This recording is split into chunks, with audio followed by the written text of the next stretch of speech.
नमस्ते विद्यार्थी मित्रांनो.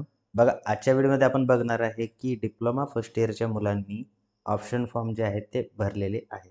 ठीक आहे. आता ऑप्शन फॉर्म तर भरलेत. आता याच्या पुढे नेमकं करायचं काय? ठीक आहे. हा प्रश्न बऱ्याच मुलांच्या मनामध्ये असेल, मुलांपेक्षा जास्त पालकांच्या मनामध्ये असेल. तर त्याचं मी उत्तर तुम्हाला आजच्या व्हिडिओमध्ये देणार आहे. तसेच आता पुढे चालून बघा फ्रीज ऑप्शन कोणतं असतं? काय सिलेक्ट करायचं? ठीक आहे. त्यानंतर सीट अलॉटमेंट काय असतं? हे पुढची स्टेप आहे कशाची? ऑप्शन फॉर्म भरल्यानंतरची. ठीक आहे. आता बघा विद्यार्थी मित्रांनो आणि पालकांनो, तुम्ही कॉलेजेसचा सिक्वेन्स जो आहे तो व्यवस्थित लावलेला आहे. त्याच्यानंतर OTP टाकून तुमचा फॉर्म कन्फर्म केलेला आहे. ठीक आहे. आता तुमचा एकदा जर फॉर्म भरला कन्फर्म केला, त्यानंतर तुम्ही तुमचा फॉर्म एडिट करू शकत नाही. आहे ना? आता फॉर्म तर तुम्ही भरलेला आहे. आता नेमकं पुढं करायचं काय? आता बघा काय आहे की ऑप्शन फॉर्म भरले त्याच्यानंतर तुमची होत असते अलॉटमेंट. ठीक आहे. तर अलॉटमेंट जी आहे ही अलॉटमेंट 31 जुलैला तुमची अलॉटमेंट लागणार आहे.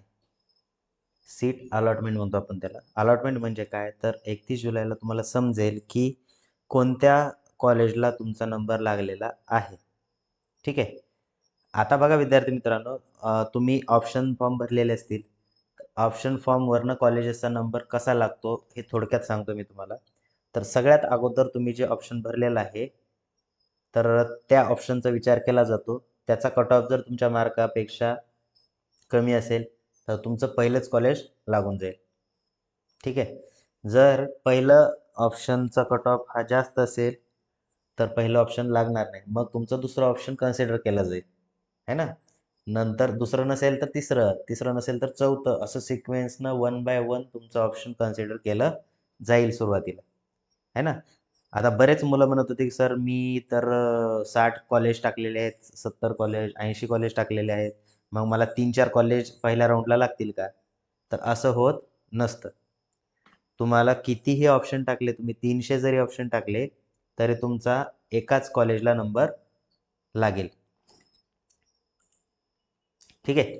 आता एका कॉलेजला जर तुमचा नंबर लागला, तर तुमच्याकडे ऑप्शन आहे का काही? तर एक ऑप्शन राहणार आहे तुमच्याकडे, की तुम्हाला जे कॉलेज लागलेलं आहे, त्या कॉलेजला ॲडमिशन घ्यायचं की दुसरा राउंड करायचा? हे एक ऑप्शन 2 ऑप्शन राहतील तुमच्याकडे. आणि जर तुम्हाला वाटत असेल, की हे जे ऑप्शन आपल्याला लागलेले आहे, ते आपल्याला रिझर्व्ह ठेवायचं आपल्याला आणि दुसरा राउंड पण करायचा, तेही ऑप्शन तुमच्याकडे आहे. जर तुम्हाला पहिल्या राउंडमध्ये कॉलेज लागलेलं तेच कॉलेज तुम्हाला घ्यायचं असेल, तर तुम्हाला सिलेक्ट करावं लागतं फ्रीज. काय सिलेक्ट करावं लागतं? फ्रीज. ठीक आहे. आणि जर जे कॉलेज लागलेलं आहे ते पण ठेवायचं आहे आणि दुसरा राउंड पण करायचा असेल, तर तुम्हाला बेटरमेंट हे ऑप्शन सिलेक्ट करायचं आहे. दुसरं ऑप्शन असतं बेटरमेंट किंवा त्यालाच म्हणतो आपण नॉट फ्रीज. है ना? तर अलॉटमेंट लागल्यानंतर मी तुम्हाला डिटेलमध्ये त्याच्यावरती सांगणार आहे. ओके. आता बघा बेटरमेंट जर केलं आपण तर काय होतं त्याच्यामध्ये, तर पहिल्या राउंडमध्ये जे कॉलेज लागलं होतं ते तुमचं सेव्ह राहतं. पण दुसऱ्या राउंडमध्ये जर तुम्ही दुसरं कॉलेज लागलं तुम्हाला, तर पहिल्या राउंडमध्ये लागलेलं कॉलेज कॅन्सल होऊन जातं. येतं लक्षात? दुसऱ्या राउंडमध्ये जर तुम्हाला कॉलेज लागलं, तर पहिल्या राउंडमध्ये लागलेलं कॉलेज कॅन्सल होतं आणि जर दुसऱ्या राउंडमध्ये कॉलेज लागलं नाही, तर पहिल्या राउंडमध्ये जे कॉलेज तुमचं सेव्ह होतं ते तुमच्यासाठी रिझर्व्ह राहतं. हा फायदा आहे बेटरमेंट करण्याचा. ठीक आहे. आता तुम्ही म्हणाल की बेटरमेंट तर केलं आपण, पुढच्या राऊंडला पण गेलो. मग पुढच्या राऊंडला कॉलेजेसची नावं तेच पहिले आहेत तेच टाकावं लागतील, त्याच्यानंतर दुसरे टाकावे लागतील, आहे की नाही? त्याच्यातलं सिक्वेन्स चेंज करू शकतो का? आहे ना? हे प्रश्न तुमच्या डोक्यामध्ये असतील. तर विद्यार्थी मित्रांनो, दुसऱ्या राऊंडला तुम्ही तुमचे ऑप्शन तुम्हाला ते ठेवायचे असतील तर ठेवू पण शकता. तुम्हाला चेंज करायचे असतील तर चेंज पण करू शकता. ठीक आहे. फक्त पहिल्या राऊंडमध्ये जे कॉलेज लागलं ते तुमचं सगळ्यात शेवटी जाणार. आलं लक्षात? त्याच्यामुळे दुसऱ्या राऊंडमध्ये तुम्हाला केअरफुली कॉलेज टाकावं लागतं. कमीच टाकायचे, 4-5च कॉलेज टाकायचे, ज्या ठिकाणी तुमचा नंबर लागू शकतो. आणि जे कॉलेज पहिल्या राऊंडमध्ये लागलेल्या कॉलेजपेक्षा चांगलं आहे, असंच कॉलेज त्या ठिकाणी टाकायचं. आलं लक्षात? तर ही प्रोसेस आहे पुढे फ्रीज आणि नॉट फ्रीज करायची. ठीक आहे. इथपर्यंत काय अडचण आहे तुम्हाला? नसायला पाहिजे. बघा, आता हे झाली प्रोसेस तुमची ॲडमिशन अलॉटमेंट झाल्यानंतरची. आता असे काही विद्यार्थी असतील की त्यांनी चुकीचा फॉर्म भरला गेलेला आहे. काही विद्यार्थ्यांनी एकच ऑप्शन टाकलेला आहे की नाही? एकच ऑप्शन जर तुम्ही टाकलेला असेल आणि त्या ठिकाणी जर तुमचा नंबर लागला किंवा खूप सारे ऑप्शन टाकले आणि पहिल्या नंबरचं जर कॉलेज तुम्हाला लागलं, तर तुम्हाला कन्फर्म त्याच कॉलेजला ॲडमिशन घ्यावं लागेल.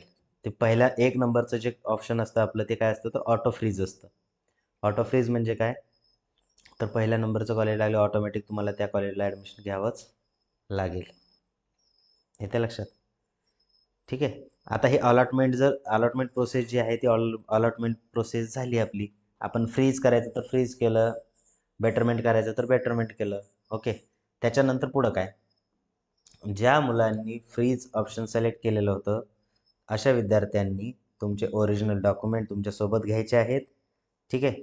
आता तुमचा रजिस्ट्रेशन फॉर्म किंवा ॲक्नॉलेजमेंटची प्रिंट जी आहे ही तुमच्याकडे असेल. फिजिकल स्क्रुटिनी जर केलेली असेल, तर तुमच्याकडे तो एक सेट दिलेला असेल. कॉलेजमधून तुम्हाला एक सेट मिळालेला असेल. त्याच्यावरती पहिला रजिस्ट्रेशन फॉर्म असतो. त्याच्याखाली ॲक्नॉलेजमेंट असतं. त्याच्याखाली जेवढे तुमच्या रजिस्ट्रेशन फॉर्मवरती डॉक्युमेंटची लिस्ट आहे तेवढे डॉक्युमेंट सिक्वेन्सनं लावलेले असतील. त्याच्या प्रत्येक डॉक्युमेंटवरती एफ-सीचा सील असेल, साईन असेल, बरोबर आहे. म्हणजे फिजिकल स्क्रुटिनी करणाऱ्याचे पूर्ण डॉक्युमेंट जे आहेत हे तयार झालेले आहेत ऑलरेडीच. आता राहिला प्रश्न ई स्क्रुटिनीवाल्यांचा. तर ई स्क्रुटिनीवाल्यांकडे काय आहे, तर काहीच नाही आहे. फक्त त्यांचा रजिस्ट्रेशन फॉर्म आहे, बरोबर. आणि त्यांचं कन्फर्मेशन झालं त्याचं एक हे आहे ॲक्नॉलेजमेंटची प्रिंट, बरोबर आहे. तर तुम्हाला ते दोन्ही फॉर्म, रजिस्ट्रेशन फॉर्म त्याच्याखाली असतं print of receipt of acknowledgement. Acknowledgement आणि रजिस्ट्रेशन फॉर्म हे दोन्हीची प्रिंट काय करायची आहे तुम्हाला काढायची आहे. ठीक आहे.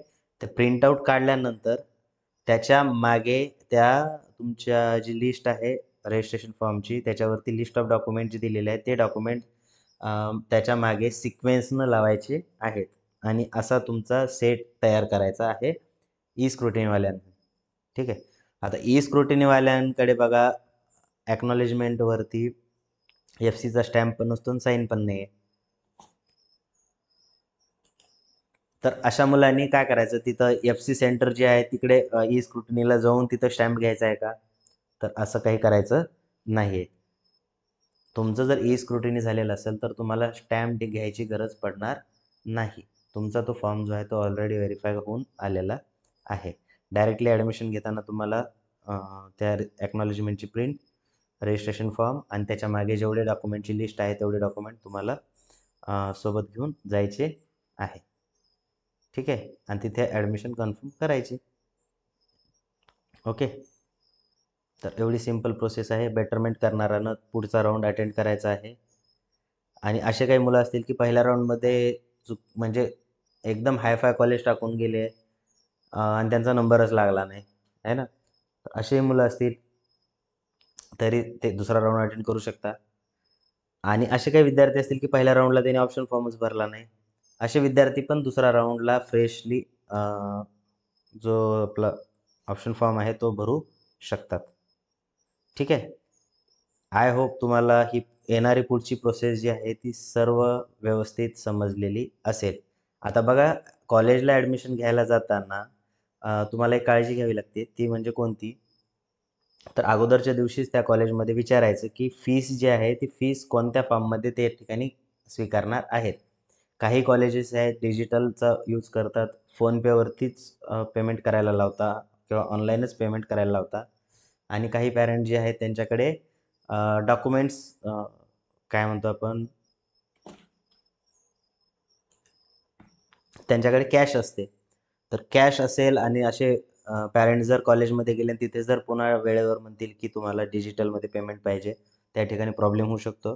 काही कॉलेज जे आहेत गव्हर्नमेंटचे कॉलेज ते फक्त डी-डी स्वरूपामध्ये तुमचे पैसे स्वीकारतात फीसचे. त्यामुळे त्या ठिकाणी तुम्हाला कॉलेजच्या नावाचा डी अगोदरच बनवून घेऊन जावं लागेल बँकेतून. तसेच बघा आणखी काही ॲडिशनल डॉक्युमेंट लागतात, जसे की आधार कार्डची झेरॉक्स लागेल तुम्हाला, पासबुकची झेरॉक्स लागेल, इन्कम सर्टिफिकेट. बऱ्याच मुलांच्या लिस्टमध्ये नसेल तर इन्कम सर्टिफिकेट ही तुम्हाला ॲडमिशनच्या वेळेस लागेल. ठीक आहे. तर एवढे डॉक्युमेंट तुम्हाला लागणार आहेत आणि अशा प्रकारे तुम्हाला पुढची प्रोसेस करायची आहे. जर तुम्हाला आणखी काही डाऊट असेल रिगार्डिंग ॲडमिशन रिलेटेड, तर तुम्ही कमेंट बॉक्समध्ये मेन्शन करू शकता. तसेच डिप्लोमा फर्स्ट इयरचा WhatsAppचा ग्रुप आपण बनवलेला आहे. त्याची लिंक डिस्क्रिप्शन बॉक्समध्ये आहे. जर तुम्ही जॉईन केला नसेल तर तो तुम्ही करू शकता. ठीक आहे. तर भेटू आपण नेक्स्ट व्हिडिओमध्ये. Thank you.